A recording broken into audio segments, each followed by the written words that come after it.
Welcome to I Could Never, a show all about non-monogamy and the many ways that it can look. I'm Genevieve from Polyamory on Instagram, TikTok, and YouTube. And I'm joined as always by my co-host and partner, Ishik. Yes, I'm the satisfying feeling that you have after a really, really good sneeze. My name is Ishik. What's up? A good sneeze, yeah. I mean, when was the last time you had a really amazing sneeze and then you're just like, I guess I should consider it. That's how I more. am. But it's not just me sneezing my way around here.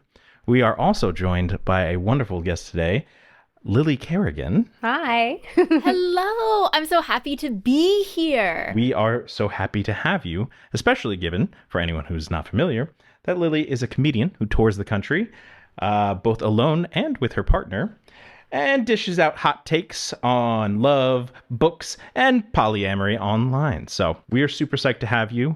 It's going to be a great time. But before we can get into any of that shit, anything about polyamory or non-monogamy or anything, first we have to take this situation that's like a soft pillow and flip it to the cool side of the pillow and rest our head comfortably upon it for a segment that we call Vibrevent. Vibrevent. Oh, you took me to a place, and now I'm soothed and relaxed, my love. Yeah.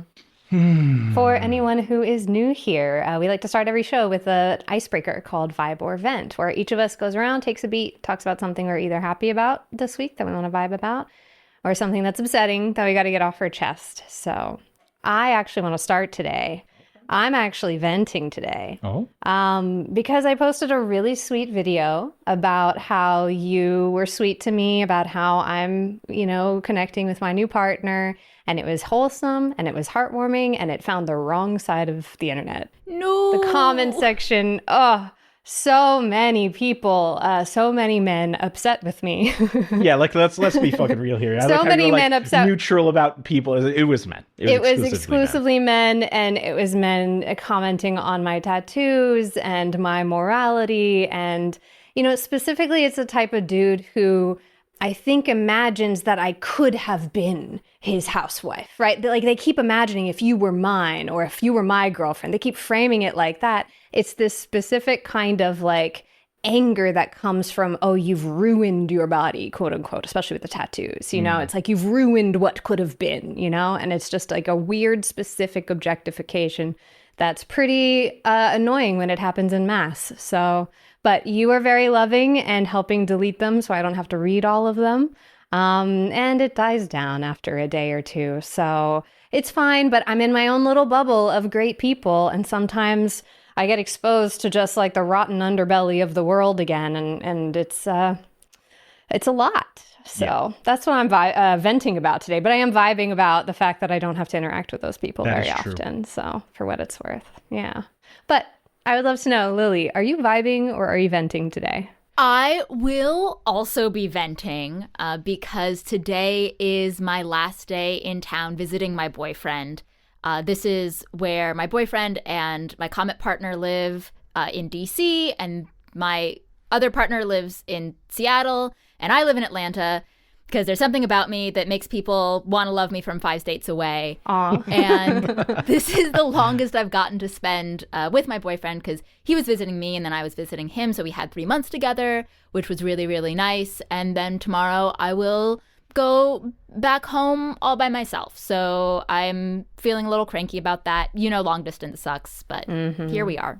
I'm really happy to be here. Last time I was on a podcast, it was hosted by an ex of mine who I thought we were friendly, and then they used the podcast to confront me about issues in our relationship that I had not previously known existed. No. So I'm really excited about this. If one of you has developed a beef with me in the brief amount of time we've known each other, I guess we'll hash it out, but I'm really hoping that hasn't happened. It's funny you say that because I was literally raring up to say how this was actually all a ploy for me to process our unresolved relationship drama from that lengthy long-term relationship that we had during the pre-interview. It was really. I'm ready to take accountability absolutely for the pre-interview. And it will be an exclusively one-sided accountability. I, of course, am completely clean of any responsibility, as I'm sure they were as well. Yeah, of course.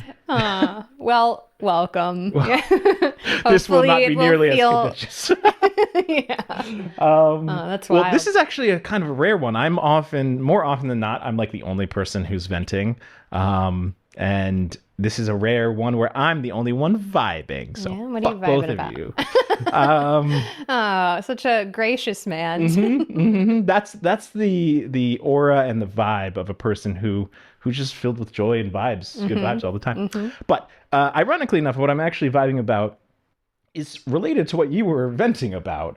Not because it's a good thing, but because we had a really good and interesting conversation that gave me some sort of like, I don't know, kind of like hope about it. I felt more positive afterwards because we were discussing the kind of relationship between these types of patriarchal relationships in romance and in relationship. I don't know, I said relationship like 3 times.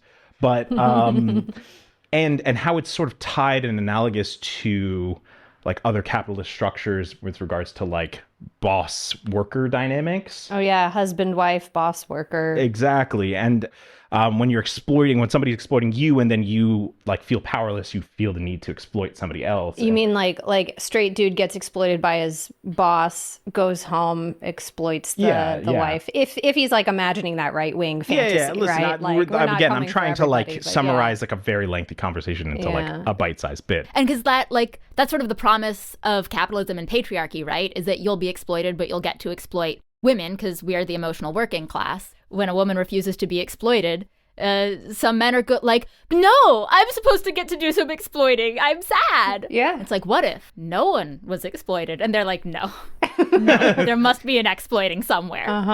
But yeah. It was just, it felt like there's like an actual avenue towards healing by addressing the root. I like that we can have those kind of conversations and I can get pissed off about misogyny and then we start talking about class and workers' rights. And that's our relationship. And it made us feel better somehow. And it made us feel I don't know. better. Yeah. That's the part that's the je ne sais quoi. I cannot quite put my finger on and communicate effectively to the people. But yeah, I felt good afterwards, which was very contradictory to how I was feeling coming into it. But yeah, so we will challenge that and we will continue to fight through our examples of wonderful women who are refusing to be exploited and are doing the exploiting instead. No. Yeah. Exactly. Support women's wrongs, not just women's rights. Yeah. Real quick, does your mug say bitch? It says bitch don't kill my vibe. I was like, what are you sipping on? But I could be just drinking some bitch juice. That sounds like me. Well, I would love to hear all about the wrongs and the rights that you have engaged in your relationships, because that's why we're really here. So, Lily, please, I would love to give you the platform, give you the field, give you the stage, give you a fourth thing, and for you to tell the audience a little bit about yourself, your relationships, your non-monogamy, and yeah, tell us about it. Amazing. Yeah, I'll perform on anything. I'll perform on a piece of cardboard that someone put out in their backyard, and I have. So ever since I started dating, I had been in kind of a mix of monogamous and non-monogamous relationships. And then I got to a point where I was like, I definitely want to be non-monogamous. That's something that's really, really important to me. And that was in my early 20s. And then I started dating an alcoholic who said that he would get sober if I would be monogamous. And in my early 20s, I thought that was my responsibility. And I've been to a lot of Al-Anon since then. Yeah. And now I recognize, no, don't make that bargain. That's a very bad idea. So I ended up having to flee that relationship. And when I left, I was like 23. And at that point, I was like, I'm absolutely non-monogamous. And like, I'm going to see it as a big red flag if someone tries to talk me out of that or argue with me about that in any way. So I was in a play. And you know how sometimes in a breakup, you begin your healing journey with some post-breakup promiscuity? I was one of a cast of 31 people. And I decided to set a goal for myself to sleep with 10% of the cast. which is 3 people. Wow. We all cope with breakup differently. I was not doing well. But it ended up going really well because I had 2 of them I already knew on lock, but they were like ready to be in relationships. I was not ready for that. Then there was Matt. And so he and I started seeing each other very casually. And we're together 9 years later. So sometimes that's how it is. Sometimes you meet people during rebounds or during messy periods of your life. And I was very clear with him that I wanted to be non-monogamous. And he was like, oh, well, it's just a casual thing. So that doesn't really, it's not a big deal. And then it became less and less casual. And we went in with an intention, I think, of being much more flat in our structure and much more like polyamorous and having like relationships of equal weight to the one that we had with each other. But we realized kind of a year or so in that we were very emotionally enmeshed with each other in a way that meant that we were hierarchical. And that's, I think, a big thing with hierarchy is like, can you own it or not? And we were like, there is hierarchy here and we need to own that. We need to describe ourselves as hierarchical. And also, we don't have a rule against falling in love with other people because making rules about feelings is usually a losing game, but it hasn't happened yet. So we need to be honest that we are maybe more open than poly. We sort of live in a weird gray area. We do invest a lot in our other relationships. So like the love is platonic, but the relationship is sexual. And at a certain point, it kind of starts to feel like splitting hairs between being open and being poly. So we generally do a pretty long form explanation because neither one is necessarily going to give people the perfect picture. If like people hear that we're open and they think, oh, that means they're looking to like hook up once and then forget me, they're wrong. But if they're hoping that they're going to be the person who like changes our mind and like makes us fall in love with somebody else for the first time, they're probably going to walk away disappointed. I'm guessing that you have probably had conversations about like what would happen if one of us did fall in love. What has that, like, has there been anything that's come out of those conversations that you feel like, yeah, like how have those conversations gone? They have definitely gone like differently at different points in our relationship. I think early on, it felt more of like a, okay, we deal with it. Like it's manageable, but it's a really big problem. I think now we're at a point where it's like, we would deal with it and we have the tools to deal with it. And just maybe not as much emotional bandwidth for dating. Like both of us, I invest in people pretty heavily. Like my shortest relationship that I have right now is 4 years old. And so for me, I'm just like polysaturated. I'm like, I can't. 3 is enough. Oh God, that's enough mothers-in-law to be upset with me. I can't add more. So I think if anything, we are more hindered by our polysaturation than by like the limits of our own relationship. So I have Matt, which is 9 years. And then I have my partner, Jay, who I've been with for 4 years. Like all of my relationships are long distance. I would say Jay and I have a long distance relationship. My other partner, Shade, which is with a D, like under a tree, is more of a comet partner because there is kind of a difference between a comet and a long distance relationship.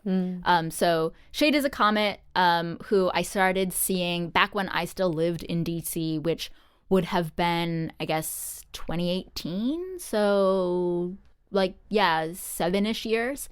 Like for people who maybe use Comet as like sort of a stand-in for long distance relationship, which I agree, I do see them as different. They're different. But I'd love for you to kind of explain how you see them as different and kind of how you would define one versus the other. For me, like a long distance relationship is like we're far apart, but we are doing our best to show up for each other in like a really consistent way. So like when Matt and I are apart, we talk every day on the phone unless there's like some reason that we can't.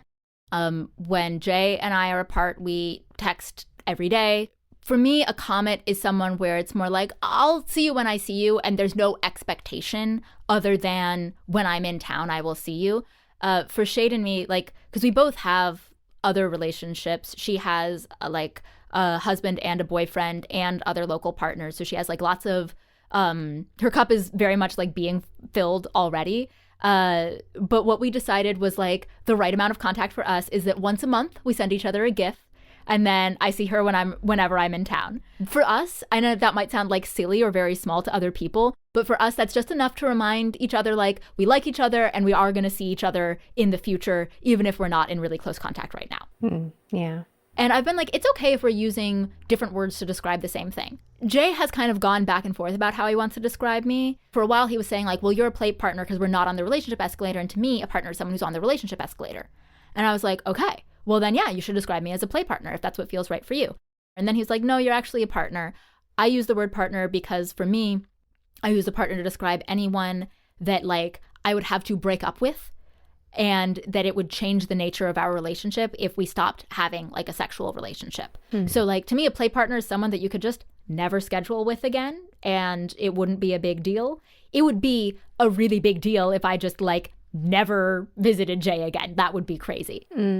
Yeah. Well, it keeps coming back to, I keep hearing from what you're saying, you keep coming back to like practically, what does that look like? What do you mean with that word? And then you can say yes to practically, or yes or no to practically what it looks like. And then the word is just whatever. It's never enough to say your label. Whether that label is open or poly or monogamous or hierarchical or non-hierarchical or anything at all, it's never enough to say your label. You always have to say, here's my label. And here's what that means to me, because everyone is using these words just a little bit differently. I've met some people who describe themselves, their label is relationship anarchist, which usually is associated with being non-hierarchical. And but I've met relationship anarchists who are like, well, for me, that just means I get to define my own relationships. And maybe I want to define them by having primary partners. And I'm like, that's not what that word means. That's not what that word means. Never mind that anarchy means without hierarchy. It's literally. No, I really resonate with that of just like, we don't have universal understandings of these labels and these words, and people will use the same word and mean something different, and it creates so much confusion and hurt feelings. So yeah, and also a lot of times people will decide mentally, we don't have hierarchy, that's not what we do, and then not examine ways that it does show up. So it sounds like you were both like really saying, well, let's call it what it is. So when you realized that, how did you start describing, like if you use the word hierarchy, how did you start describing that to people? So we both describe it a little bit differently. Matt's thing that he'll say is he's like, we do our best to get everybody's needs met. But if there is ever a time when I am forced to choose between meeting your needs and meeting Lily's needs, and there's really no way to compromise, I am going to choose to meet Lily's needs. For me, what I think has been more important than just using words, because I do use a lot of the same words, is making sure that people get to meet Matt. We have had partners from both of us say like, yes, everything you told me is accurate, but I didn't viscerally understand it until I saw the two of you together. That can be tricky because we're long distance. We've definitely had partners who are like, oh, well, they're long distance. Like, I'm sure they're going to break up anyway. And then there's going to be like a space for me to like move up. You know, I'm sure they're just deluding themselves. And it's been really important that we meet each other's partners so that they like genuinely understand what our dynamic is like. And I'll tell a happy version of the story. Matt had a partner who he had set the expectation of like, this is going to be like friends with benefits and like the friendship is real, but also like I don't anticipate us falling in love. Lily is my primary partner. But because Matt and I are both like fairly emotionally open and present people, it can feel like, oh, wow, this is a really meaningful relationship. And so he had this partner, M, who was like had bought into the like friends with benefits thing, was like, I don't want to be tied down. That's not what I'm looking for at this time in my life. But Matt was so like attentive with them that they were like, oh my God, I think Matt's falling in love with me. There's going to be this whole problem. He has a girlfriend, so there's going to be like drama there. And then also, I don't want him to be in love with me. Shit, like, oh, this is all such a mess. And then they met me and they were like, oh, I'm fine. Oh, that's what Matt looks like when he's in love. Like, there's just a whole other thing happening there. Matt is just like genuinely invested in a friendship with me. he is not going to try to smother me. This person's a little avoidant. Matt is not coming in to smother me. He is genuinely just in love with Lily, and it has a whole different shape and color than the thing that we have, which is also valuable and meaningful and exciting and real, but is just not the same as being in love. My slightly grimmer story, I had a partner who had, like, I had literally given them the spiel of, like, every time someone has come in assuming that they are going to be the ones that we fall in love with for the first time, they've always walked away disappointed. And this person still was kind of like, but I think it's going to be me. And then they saw me with Matt and they were like, oh, it's not me. That feels bad. And as much as that, like, is a bummer when it happens, it's better for that to happen early. It's better for that to happen a month in, and then they can go, oh, I don't want to keep investing, rather than for that to happen like a year in, and they're already feeling like invested and attached and maybe like they were deceived in some way. Not that it's intentional, but just that words can only do so much, that, like, at this point, it's not for our sake of, like, making us feel comfortable in our dynamic because we feel comfortable. It's about making sure that all of the metamors have buy-in. That's, at this point, the metamor meetups are less for, like, his sake or my sake and more for everyone else's sake, so that they, like, can see with their own two eyes what they're getting into, and decide if that's for them.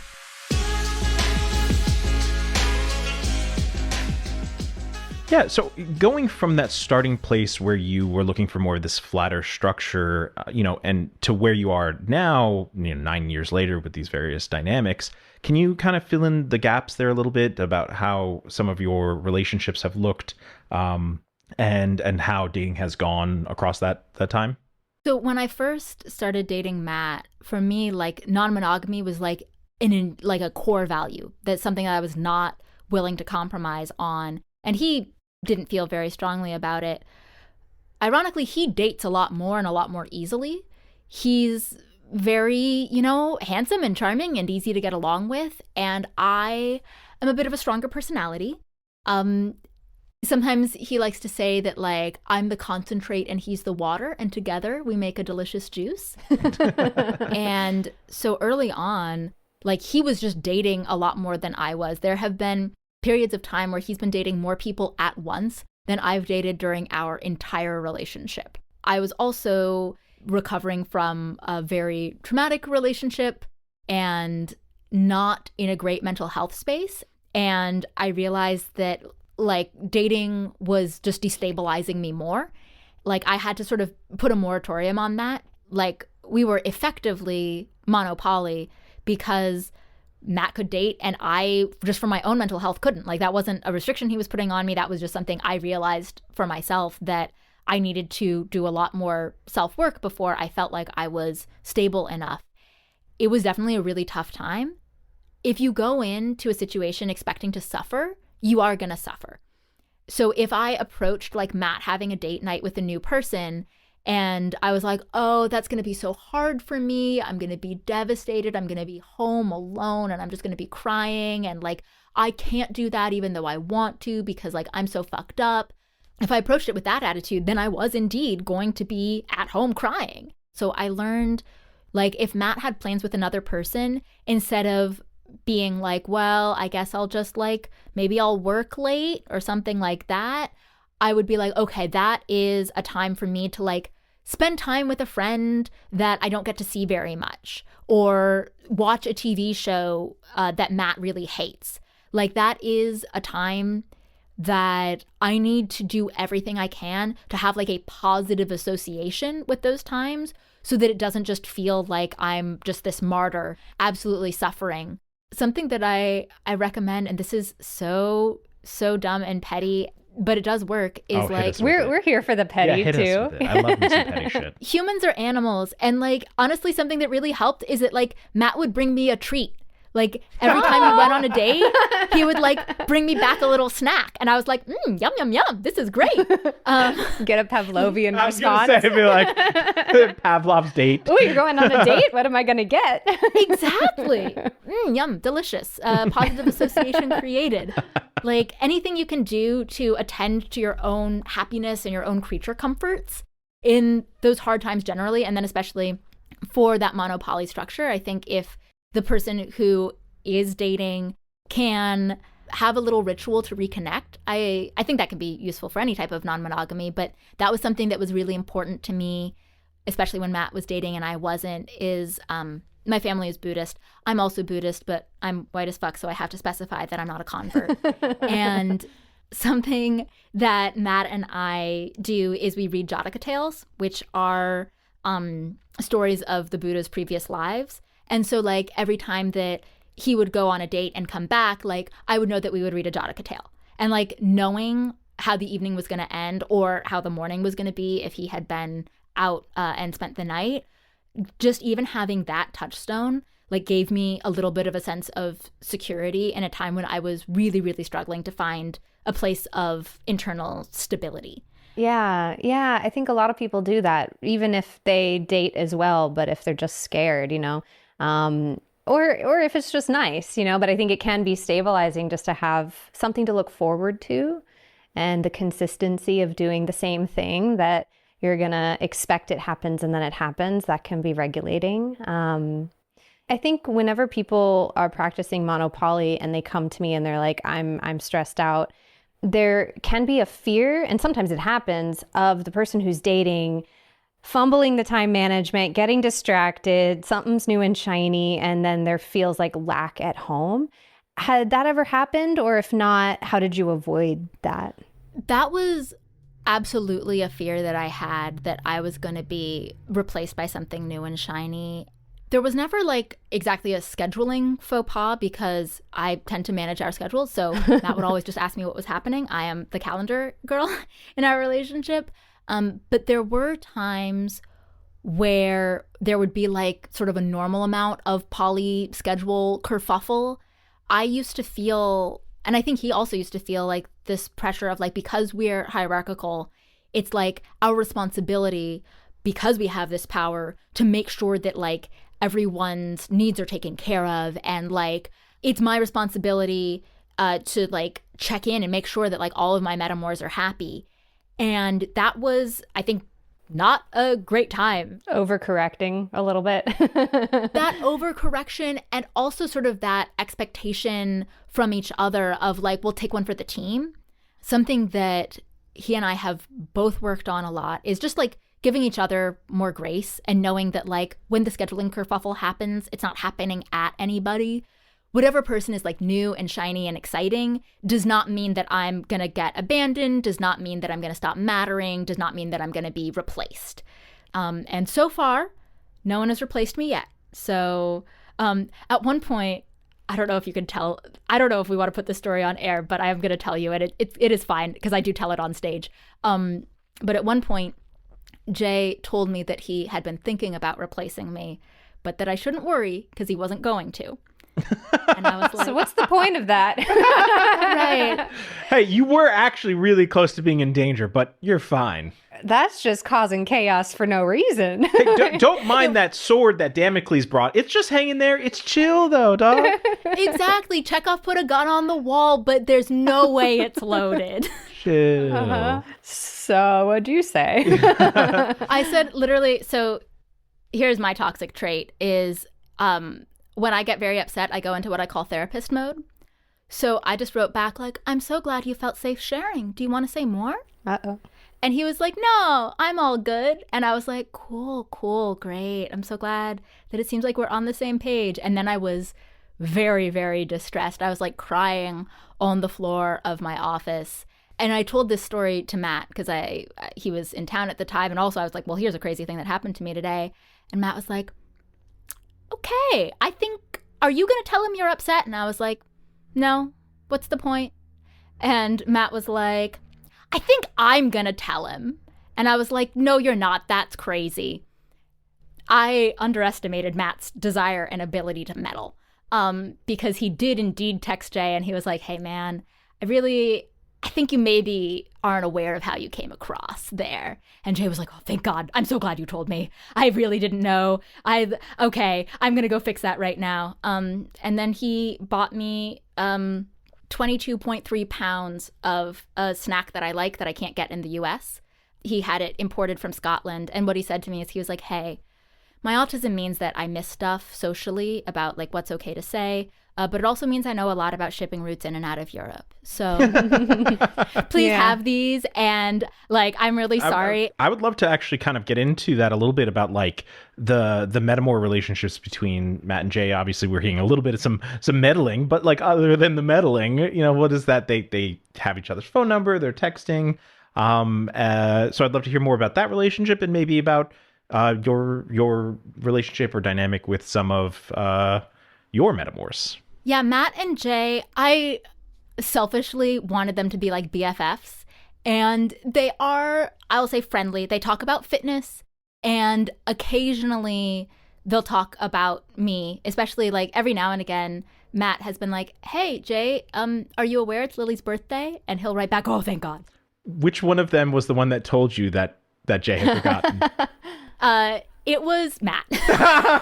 He's like, I was good. I was the good one. I remembered. Right. He came to me, he was like, "Did Jay wish you a happy birthday? Did you enjoy that?" Is Matt a bit of a gossip? We both are. Yeah. Oh my gosh. Matt and I are so nosy. Jay is also a gossip. We've all got our little raccoon paws in other people's business. Like if we get a hold of some sort of story, yum yum yum. Okay. Which I do think I'm too scared of mess. I don't. And that's very, very good and very mature of you. I have learned being hierarchical doesn't mean that it's my job to be like fussing around in Matt's other relationships and like running HR for him. That was a bit of a moment that I had where there was a secondary partner of his with whom I was friends and like did have an independent friendship. And she did not like another secondary partner of his. And she came to me to be like, "I think that Matt needs to break up with so-and-so. And like, I don't." And I was like, I have been too involved. I understand why this complaint is being brought to me. And I need to behave in a different way in the future. And this has happened since then, that people have tried to be like, "Well, like, I just feel like Matt wasn't very communicative about our schedule for the hotel weekend." And I was like, I really recommend you talk to Matt about that. Yeah. That's not mine to investigate. And it's just not where I need to be putting my little raccoon paws. And which can be hard if you're naturally a meddler or naturally a people pleaser. It can be really hard to know what is your business and what isn't. But for a while, Jay was in a relationship where I was like, "Oh, I don't know if that's a good idea. In fact, I know that it's not a good idea." And I felt like I spent that whole relationship watching the two of them build a house out of straw in a high fire area and smoke inside. And because of my pre-existing relationship with Jay, if I pointed out to anyone, like, "That seems flammable," I was going to get charged with arson when it all burned down. So I made a real point with that relationship to just be like, "I'm a mermaid. I'm in my lake, unbothered, moisturized." And then like I would call like one of my best friends and be like, Can you believe what's going on?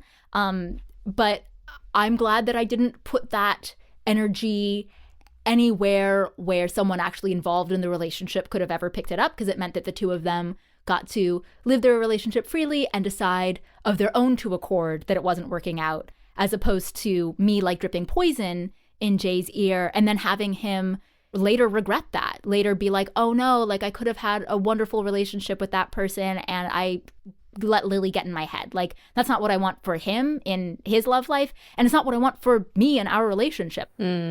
And I've also learned through experience not to date my metamors. And I know people do it. I have friends who have done that and had beautiful partnerships come out of it. I do think it's important to know that it is like a poly 301 to date your metamors. That I think people think it's going to be great because it's like, "Oh, I have like the excitement of a new person, but like everything's so secure because like my existing partner is also with them and they're also with me and everything's okay." And sometimes it really does work out that way. But I think usually the people who are able to make it work are people who have a lot of poly experience and a lot of tools and also just a lot of luck. Sometimes it really does come down to luck. So you were describing some of the, like this experience with trying to date somebody who Matt was dating, and this experience with Jay, where you were just sort of like hands off with the relationship that you saw as being like maybe not so stable, putting it lightly. Have there been any metamor relationships that were like a little bit more positive or kind of neutral that you were just like, "Oh, they're there," or even "I'm friends with them"? Absolutely. Yeah. There are friends that I have that I met because they were dating Matt. And even though they're not dating Matt, I'm still friends with them. I also have pretty good relationships with everyone Matt is seeing right now or has seen recently. And some of them have been like people who I really respect, but we're just very opposite. Sometimes I think some people do non-monogamy so they can get the same sweater in every color. They just have a type and they just want that type over and over. I think Matt usually is choosing people who are very different from me, who like complement a really different side of him. He had a partner of many years who I like. I have no qualms with them and no objections, but we just don't have very much in common. They're very like outdoorsy and crafty, two things that I am not. So Matt can like go over to their place once a week and help out in the garden. And I'm like, go have fun. I love that for y'all. Yeah, I will. I'll be chilling on the couch. Absolutely. In the air conditioning. If outdoors were that great, we would not have invented indoors, is how I feel. And, but other people are different. So that's someone who like I respect, but we just don't have that much of a relationship. He has another partner and best friend who is like the only person toward whom I've ever felt any compersion. I used to like beat myself up so much when I felt jealous, thinking like I have to get to compersion. Like that's the ideal. And something Matt would say is like, I just need you to get to neutral. If you can just get to neutral, like that's a huge win. And so I set that as my goal. And like that was actually attainable. Yeah, I mean, I do agree about the like, and that's usually what I tell people too, is like trying to get to neutrality. And you know, it's a bonus if you're excited, but to not force happiness. Sometimes people do try to force that and then it's just not authentic, you know? But they're like, I want to be good at polyamory. So yay, I'm happy for you. And it's like, but really dig down deep. What do you actually feel? And whatever you feel is okay. And I usually tell people that like neutrality and compersion is a side effect of feeling safe, in my opinion. So if you don't feel that way, then like what doesn't feel safe, what doesn't feel secure in the relationship, you know, and pursue that. And then, yeah, you'll get the side effect of like feeling fine. I think in the 9 years we've been together, I've experienced about 36 hours of compersion toward one of his current partners. I would say that like Matt is also not a super compersive person. He's also not a jealous person. He tends to be just very chilled out and very secure. He did have like the smallest feelings of jealousy when I started seeing Jay. And he was like, yeah, I'm just really used to you hating men. And so now that you've met a man who you like, I'm used to standing head and shoulders above a sea of buffoons.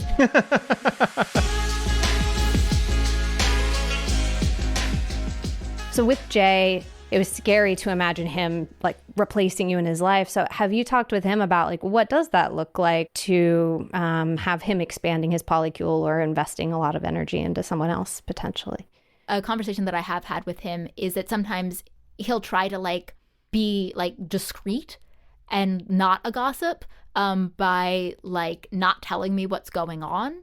And he's like, well, because I don't want it to feel like I'm rubbing it in your face. And I'm like, no, it's not rubbing it in my face if your other partner comes to visit you. Like, that's fine. And I'm not telling you like you have to disclose it to me and like you owe me that information. But just like, it's weird if you hide it. Like, that's what makes things weird usually. Because it's not like you're not supposed to be dating other people. And it's not even like you're not supposed to be looking for a nesting partner or like you're not supposed to be falling in love. So like, what are you doing that you need to hide? Like, so something that I said to him is like, I'm never gonna break up with you as like an out of the blue, just like I'm done, I'm not into it anymore. If we break up, it's going to be because there was like an ongoing issue that we tried to resolve and we couldn't.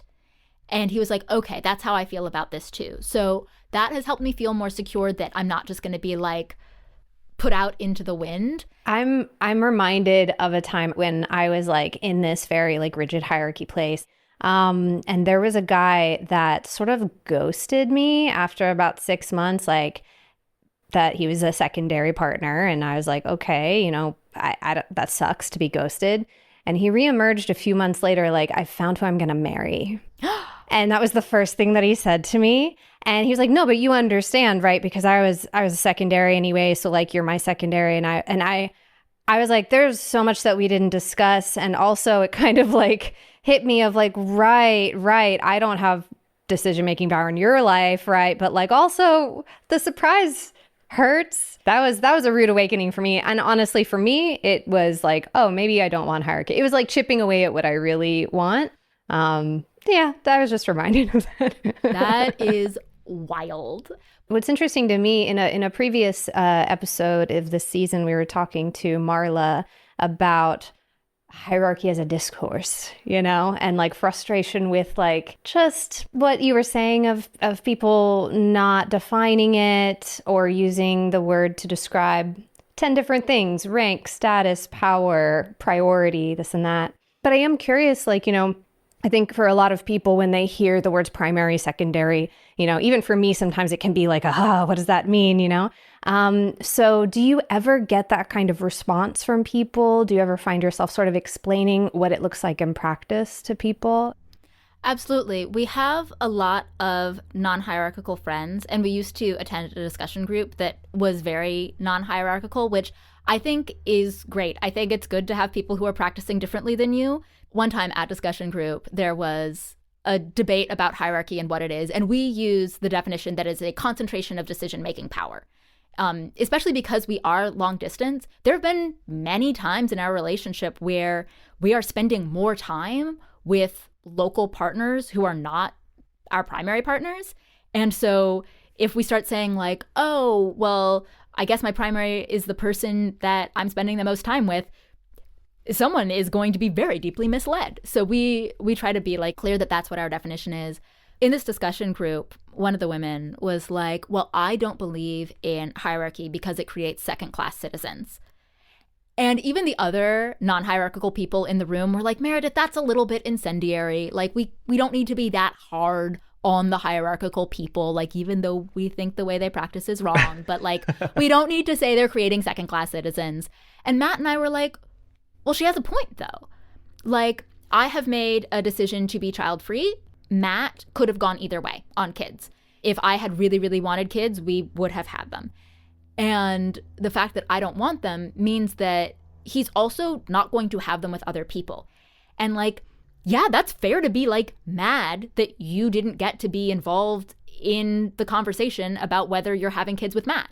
Like, I get why, from someone else's perspective, that makes them feel like a second-class citizen, that like other people made their reproductive choices in a way. That like that was a decision had between Matt and me and not between you and Matt. Like, if you really wanted to have kids with him, that is going to make you feel like a second-class citizen. And that's not a reflection of like your worth as a human being, but it is a reflection of the hierarchy and the structure that already exists in Matt's and my relationship. I mean, so I wanted to just kind of have a follow-up because I think I can imagine, right? Like, so putting myself right into, for instance, Jay's shoes, right? I think that if I were to hear what you were saying about, understanding and even feeling like there's a point to be to the framing that a secondary partner or non-primary partner would be a second-class citizen, I would probably have an emotional reaction to that. Have you had conversations with him? Jay, is he? Yeah.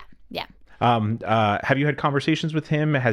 What has he expressed to you about his feelings about being in a secondary position in the dynamics with you? Absolutely. So when we very first started seeing each other, he was working on an incredibly grueling PhD program. So he was like, this is great. My primary partner is my PhD. So I really don't have room for like a primary level relationship in my life. And it's great to know that you're getting those like deep emotional needs met elsewhere.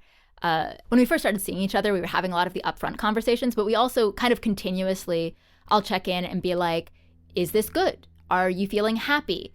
I do not feel like we are on the relationship escalator. Is that still cool with you? Like, I'm very happy to do exactly this indefinitely.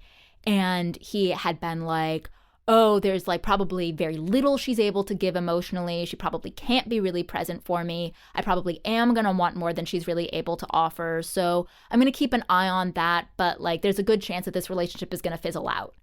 That's not really the case. Like, I'm a very emotionally present person, even with my friends. And he was like, oh, you're actually like very present. You've been like there for me when I've been doing badly, like shown up for me when I've been having like interpersonal conflicts or like stuff with my family. And like, I didn't think that was on the table. Based on the way you first described yourself, I thought that was something that people like only did in romantic relationships. So that, so he has been, I think, pleasantly surprised, hopefully pleasantly surprised by the fact that I am a little more emotionally available than I initially painted myself to be. He's kind of shifted labels. Like for a while, he was one of the like super hot take people of like non-hierarchical poly doesn't exist. There's just honest hierarchy and liars. And now he identifies as a relationship anarchist. So, you know, labels shift. Oh, that's a real swing. Labels can really shift. A real pendulum there. Like if I can rewind just for a little bit, when you mentioned the example of you don't want kids, and if somebody were to want kids, and then you're describing how you check in consistently. So the hope would be that someone wouldn't get to the point where they're wanting to co-parent, that there's check-ins to keep expectations where they are. But yeah, it was that described. I mean, obviously Matt's not here. So we're not in his head, but was that framed as you vetoing it, or would that be framed as you vetoing it, or would that be him owning, I don't want it if she doesn't, you know?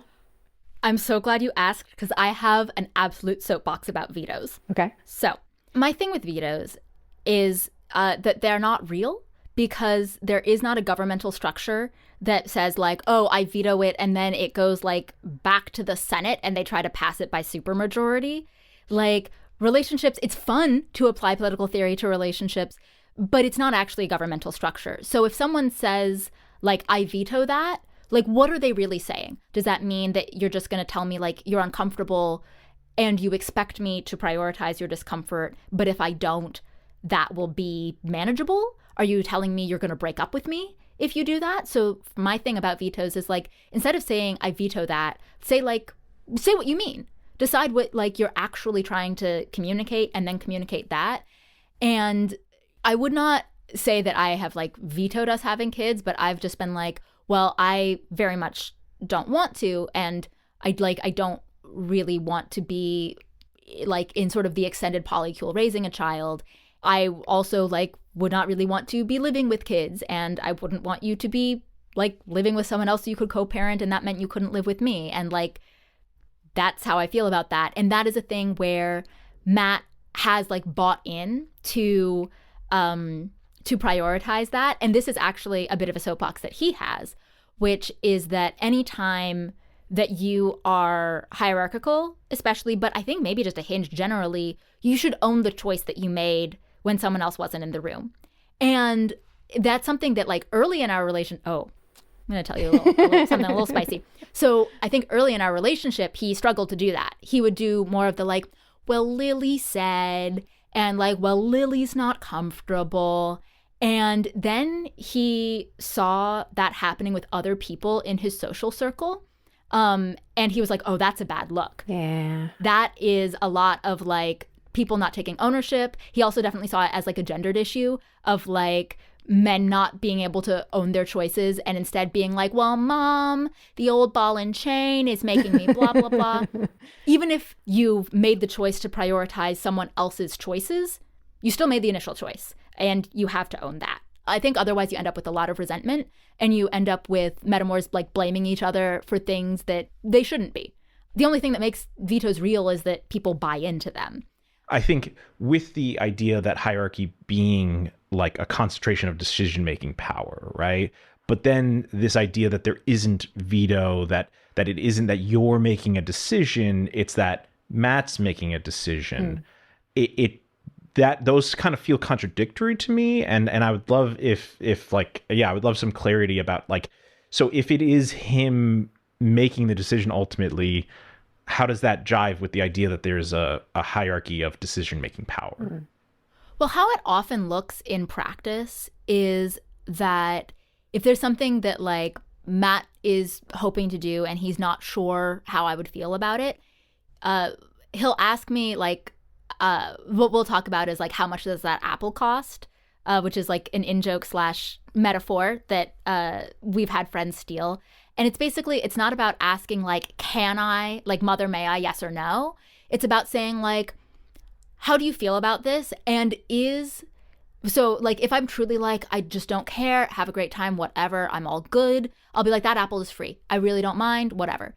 If it's like, ooh, I have a little bit of a feeling about it, but it's something that we could like talk about, and I think is really no big deal once we've talked it through. I'll be like, yeah, I think that apple is like $5. If it's like, oh, that would be devastating to me, I am going to be crying on the floor, I am not going to recover from this quickly, I'll be like, ooh, that apple might be like $100. And he's like, I don't want to pay $100 for an apple. Like, I'll pay $5 for a fancy enough apple. I love when an apple's free, but there is an amount of emotional cost that he is not willing to ask me to bear. And so when we talk about stuff like if he had a kid with someone else, I'd be like, oh, that apple, I can't stop you. But that apple would be like $1,000. That would be a huge, huge, huge issue for me. And he's like, oh, I'm not willing to pay that much for an apple. And I think this can also be a useful system for people who are people pleasers, which I very much am. I will never say no to anything, really. And that's a mistake that we made early on, that Matt would ask me, like, can I do this, yes or no? And that I would always say yes, because I'd be like, well, I don't want to tie you down. You're an autonomous being. Like, I don't want to be the reason that my meta is unhappy. Like, that does not really align with my values. So, like, yeah, I guess you can. And then later he would find out that what I meant was like, well, you can, but I'm going to be devastated. And so a lot of what we do is more about like checking in about feelings. Essentially what I'm hearing is that in that opinion, like the priority of the emotional need would be that he is prioritizing your emotional need over theirs, even if they were equal, right? Does that feel like fair or accurate as a description, or? Yeah, it does. That sometimes when there's like something that is $1,000 apple for someone else and maybe like a $5 to $10 apple for me, that he will say like, oh, well, this other person really needs this, so I'm willing to like talk with you about how you can feel comfy with it because it's so important to this other person. And usually I'm like, well, yeah, I don't want to be the reason that someone is sad. So like we'll do our best to figure it out. What stands out to me, or what I would want to name, is like, I don't hear you weaponizing that. I hear you actively trying to not weaponize that. Sometimes people will say, even if it's a $5 apple, they're like, no, it's $1,000 apple. I don't want you to get their way. And I hear a lot of collaboration in your dynamic. Like we were saying earlier, right? Like hearing even the words primary or secondary can cause this like bristling effect inside, right? If you can actually step back from that and just communicate what are the feelings, what are the thoughts that are happening when we're having this conversation, and like drilling down instead into the actual actions, right? What does that actually look like for our dynamic?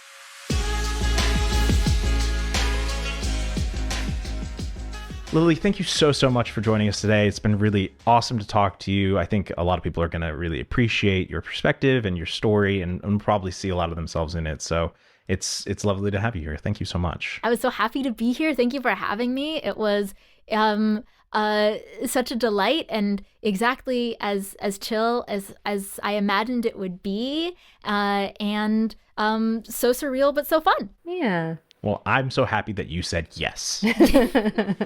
Well, I would love to invite you to, tell everybody where they can find you, any projects you're working on that you would like to promote. What are you up to? Yes, you can find me on TikTok or Blue Sky at Lily Kerrigan, LILYKERRIGAN. There are many legitimate ways to spell it, but that's the way I spell it. And then you can find me a little more active on YouTube with both short and long form content, and Instagram with short form content and announcements of stand-up dates. And the name for both of those is lilykerriganpresents. And also, if you wish that there were stand-up dates in your city, you can go on my Instagram and invite me to come do a lot of stand-up about kink and non-monogamy, and the time I had to call my mom to ask how to relocate my jaw after I dislocated it giving head. So I'm come gonna on drop down. that at the end. I'm gonna drop that at the end. Well, they'll have to go to the Damn. show to find out the rest of the Wow. They'll details. have to come to the show to find out. Yes, I do one person stand up all by myself as the Lily show, and then I do two-person stand up with my boyfriend. We call it Matt and Lily Get Together, and we have lots of stories about all the type of topics that we've talked about today. So definitely everyone go check out one of those shows. I'm sure it is a wonderful time with some even more juicy stories that she's not sharing here. So go get them, folks. And if you are, as always, looking for more polyamory content, Genevieve is on TikTok and Instagram at Chill Polyamory, sharing short form content about polyamory and non-monogamy, as well on YouTube, also at Chill Polyamory, where she is dissecting film and TV representations of non-monogamy in our day-to-day media. So go check those out. Yeah. If you want to support those projects and this podcast, you can go to patreon.com/chillpolyamory. And that is also where I have a couple hundred resources, a backlog of a lot of stories myself and different exercises to try to be helpful if you are exploring non-monogamy. So that's patreon.com/chillpolyamory. And to our audience, this has been I Could Never. And remember that just because you've never done something before doesn't mean that you can't do it. Bye. Bye.